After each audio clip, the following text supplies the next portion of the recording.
Hello everyone, here I am Smita. Welcome to my channel. आज मैं आपको एक नया चैप्टर पढ़ाऊंगी जो कि है मैडम राइड्स द बस। इनके जो राइटर है उनका नाम है Wali Khan. Now we will begin the story. ये लेसन एक 8 साल की लड़की वली के बारे में है जिसके पास खेलने के लिए फ्रेंड्स नहीं थे, इसलिए वो अपना टाइम बाहर स्ट्रीट्स पर हो रहा एक्टिविटी को देखकर स्पेंड करती थी। उसका फेवरेट काम था गाँव से हर घंटे गुजरने वाली बस को देखना। हर बार जब बस पास होती थी नए पैसेंजर को देख के उसे बहुत खुशी मिलती थी।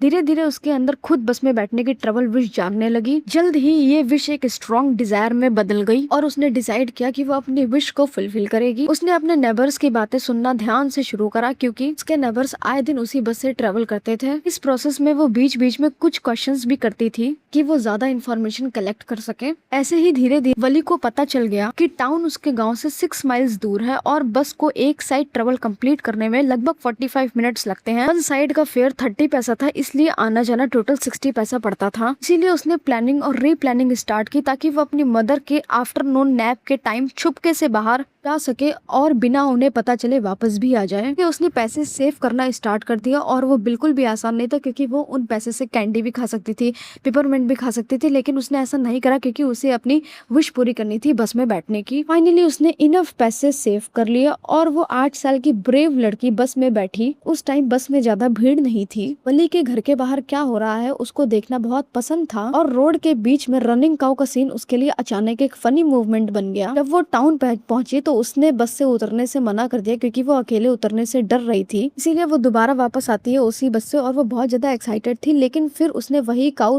रोड पर लाइफलेस पड़ी हुई देखी। वही काउ थी जो थोड़ी देर पहले इतनी जॉयफुल लग रही थी। ये देखकर वली डर गई कि कैसे एक जिंदगी इतना बड़ा मोड़ ले लेती है कि एक जिंदा और एनर्जेटिक क्रिएचर इतनी जल्दी कुछ भी हॉरिबल बन सकता है। बाद वो पूरी जर्नी में चुपचाप बैठी रही क्योंकि वो एकदम से डिप्रेशन में चली गई थी। ये सीन देखने के बाद पहुंचने पर उसने देखा कि उसकी मदर और आंट बाहर की दुनिया की एंडलेस पॉसिबिलिटीज के बारे में बात कर रही थी। क्योंकि वो सीन देख करके वली ने अपनी मदर की बात से एग्री किया। जैसे ही उसने एग्री किया वो दोनों एकदम सरप्राइज्ड हो गए। उसने अपने रिएक्शन को जस्टिफाई करते हुए कहा कि वो बस केयरफुली अपनी मदर की बातों से एग्री कर रही थी, बस और कुछ नहीं। आंट ने फिर से वली को एक नो स्पोकिंग चाइल्ड कहा कि एक बड़ी लेडी की तरह बात करती है। नो स्पोकिंग का मतलब होता है कि जब कोई छोटी सी बच्ची बहुत बड़ी बड़ी या ओल्ड लेडीज के बारे में बात करती है, ज्यादा उनके जैसी बात करती है, उसको बोलते हैं नो स्पोकिंग। वली ही जानती थी कि उसकी आंट के कहने का मतलब क्या था क्योंकि उसकी बस की जर्नी के बारे में किसी को भी नहीं पता था।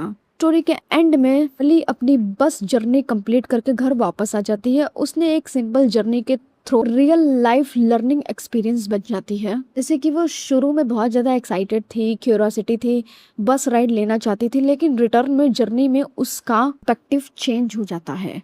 आई होप कि ये छोटी सी स्टोरी आपको समझ में आई होगी। If you want to ask any question, ask in the comment section and also please subscribe to my channel.